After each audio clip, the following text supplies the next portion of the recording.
Halo, assalamualaikum warahmatullahi wabarakatuh. Selamat pagi buat sahabat-sahabat petani dimanapun berada. Semoga sukses selalu dan rezekinya dimudahkan, amin.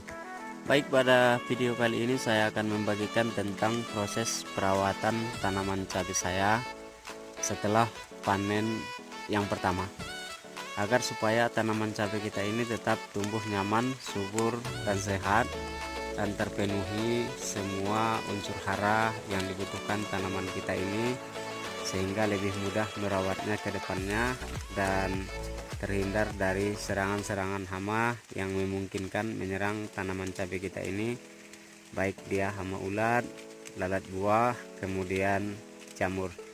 Tapi sebelum saya lanjutkan, sahabat-sahabat semua, jangan lupa like dan subscribe channel ini sehingga channel ini dapat berkembang, karena tanpa bantuan sahabat-sahabat semuanya channel ini tidak akan berarti apa-apa. Ini dia teman-teman semuanya kondisi keseluruhan daripada tanaman cabai kita ini. Daun-daunnya sudah mulai menguning, dimana hampir setiap hari hujan. Ini juga pada hari ini, pada pagi ini juga hujan gerimis, sehingga kita harus melakukan perawatan sebagus mungkin sehingga panen kita nantinya panjang, kemudian hasilnya maksimal. Nah, perawatan yang selalu kita lakukan pada saat ataupun pada masa-masa panen ini adalah melakukan penyemprotan dengan gabungan daripada insektisida yang biasanya sebagaimana pada video-video sebelumnya melakukan penyemprotan dengan gabungan daripada pestisida nabati dan insektisida kimia yang berbahan aktif propionopos. Kemudian pestisida nabatinya kita buat sendiri dari akar tuba, kemudian kita gabungkan. Selanjutnya kita fermentasi selama 3 hari. Kemudian dosisnya kita pakai 50 ml per tangki sprayer yang isinya 16 liter air. Ini tujuannya adalah agar supaya tanaman cabai kita terhindar dari serangan hama lalat buah dan ulat. Kemudian untuk jamurnya kita pakai fungisida yang berbahan aktif mancozeb, dimana cuaca di minggu-minggu ini ataupun sudah hampir 1 bulan hampir hujan setiap hari. Ini juga cuacanya gerimis, sahabat-sahabat semuanya. Nah, untuk mengantisipasi hama yang saya sebutkan tadi, kita pakai insektisida kimia digabung dengan pestisida nabati yang saya sebutkan tadi. Kemudian untuk pengocoran, kita tidak melakukan pengocoran dengan pupuk kimia, akan tetapi kita melakukan pengocoran dengan pupuk organik cair yang kita buat sendiri dari air bekas cucian beras yang kita fermentasi dengan M4 sebanyak 14 hari. Kemudian kita tambahkan molase ataupun gula secukupnya. Ini dia teman-teman, di jerigen ini sudah ada ataupun sudah kita siapkan air bekas cucian berasnya yang ingin kita kocorkan pada hari ini dengan dosis 1 liter air bekas cucian berasnya kita campur dengan air sebanyak 20 liter. Ini dia jerigennya yang isinya 20 liter. Kemudian dosis per batang tanaman kita kasih dosisnya 250 ml per batang tanaman cabai kita ini,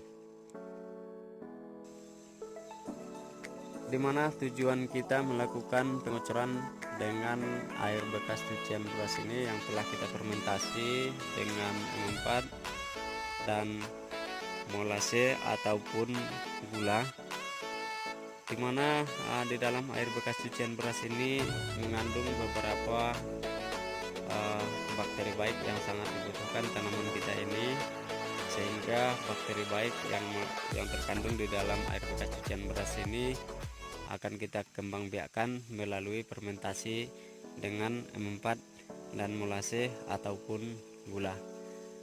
Bakteri yang pertama adalah ada bakteri pengurai, dimana di dalam air bekas cucian beras ini mengandung karbohidrat dalam jumlah tinggi, sehingga karbohidrat ini akan diurai menjadi 3 hormon tumbuh. Yang pertama adalah ada auksin, kemudian yang kedua adalah ada giberlin, kemudian yang ketiga adalah ada alanin. Yang tugas daripada ketiga hormon tumbuh ini sama-sama kita ketahui adalah untuk merangsang pertumbuhan pucuk-pucuk daun kembali, sehingga tanaman cabai kita ini tetap tumbuh subur dan sehat, dan perkembangan pucuk daunnya semakin bagus, sehingga yang daun-daun yang menguning ini kembali hijau dengan melakukan pemupukan dengan air bekas cucian beras ini. Kemudian bakteri yang kedua adalah ada bakteri baik yang dapat menginvasi ataupun memecah sel-sel telur hama sehingga pecah sebelum waktunya, sehingga tanaman cabai kita ini terhindar dari serangan hama yang jenisnya kutu-kutuan, sehingga kita lebih mudah merawatnya ke depannya dan mendapatkan hasil yang lebih baik. Kemudian bakteri yang ketiga adalah ada bakteri baik yang dapat menghambat daripada perkembangan patogen-patogen jahat yang ada di dalam tanah, sehingga tanaman cabai kita ini terhindar dari serangan-serangan patogen jahat yang memungkinkan menyerang tanaman cabai kita ini di masa panen ini. Selanjutnya untuk tujuan kita adalah melarutkan sisa-sisa pupuk kimia yang ada di dalam tanah, sehingga tidak menimbulkan tanaman cabai kita ini keracunan di masa-masa panen ini, sehingga lebih kebal daripada serangan-serangan hama yang memungkinkan menyerang tanaman cabai kita ini.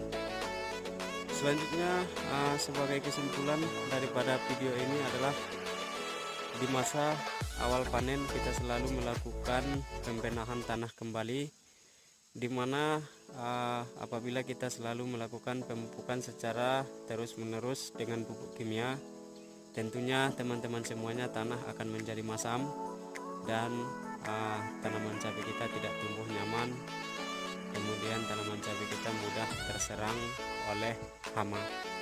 Maka dari itu di awal panen kita selalu melakukan pembenahan tanah kembali, sehingga pH tanah tetap normal dan kita tidak kesulitan untuk mengendalikan hama pada tanaman cabai kita ini. Selanjutnya untuk minggu depan kita masih tetap melakukan pembenahan tanah sehingga tanah tetap normal dengan trichoderma kita kocorkan pada minggu depan. Di minggu depan kita akan berjumpa kembali pada saat kita melakukan praktek pembenahan tanah kembali, sehingga tanah tetap normal.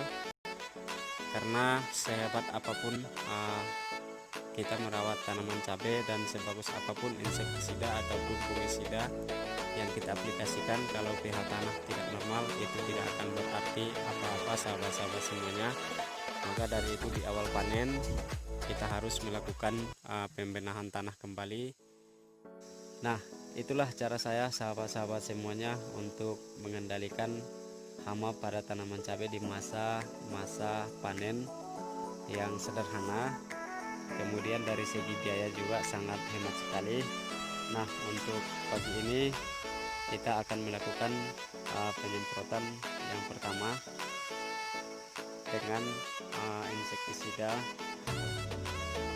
berbahan aktif propionopos yang digabung dengan akar tuba ataupun pestisida nabati yang terbuat dari akar tuba. Kemudian dosisnya sudah saya sampaikan tadi, 50 ml per tangki sprayer, yang tujuannya adalah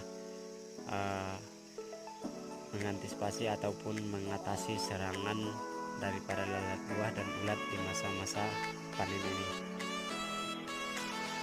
Ini dia teman-teman semuanya gabungan daripada pestisida nabati yang terbuat dari akar tuba dan insektisida yang berbahan aktif Propenopos untuk mengendalikan hama ulat dan lalat buah. Selanjutnya pada minggu ini kita tidak menambahkan fungisida dikarenakan kita melakukan pengocoran dengan air bekas cucian beras yang telah saya jelaskan tadi. Karena apabila kita melakukan pengocoran dengan air bekas cucian beras ini, kita tidak memakai fungisida karena kita khawatirkan nanti dapat merusak daripada perkembangan bakteri-bakteri baik yang ada di dalam air bekas cucian beras ini.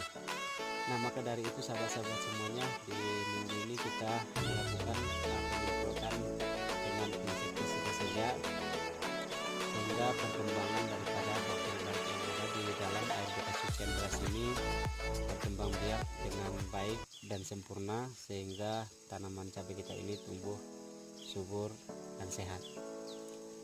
Kemudian untuk dosis kita pakai 50 ml per tangki sprayer yang isinya 16 liter air ini, sebagaimana biasanya kita lakukan. Untuk dosisnya selalu 50 ml per tangki sprayer.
Baik, aktivitas kita selanjutnya adalah melakukan pengocoran atau pemupukan dengan air bekas cucian beras seperti yang saya jelaskan tadi. Selanjutnya untuk dosis yang kita pakai adalah 1 liter air bekas cucian berasnya dilarutkan ke dalam 20 liter air. Ini dia airnya teman-teman, 20 liter. Kemudian kita ambil larutan induknya ataupun pupuk organik cairnya yang terbuat dari air bekas cucian beras sebanyak 1 liter. Ini isinya setengah liter, jadi kita ambil 2 daripada air bekas cucian berasnya.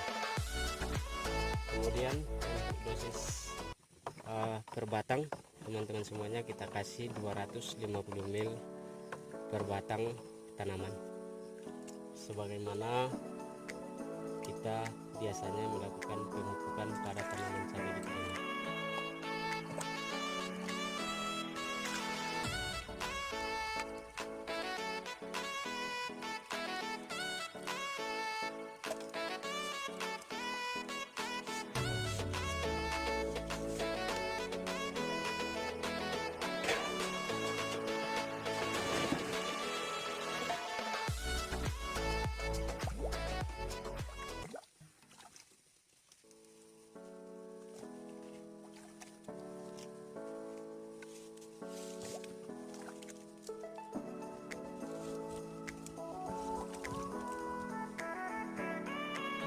Mungkin itu saja yang dapat saya bagikan pada kesempatan ini. Semoga bermanfaat. Jangan lupa sahabat-sahabat semuanya like dan subscribe sehingga channel ini dapat berkembang. Assalamualaikum warahmatullahi wabarakatuh.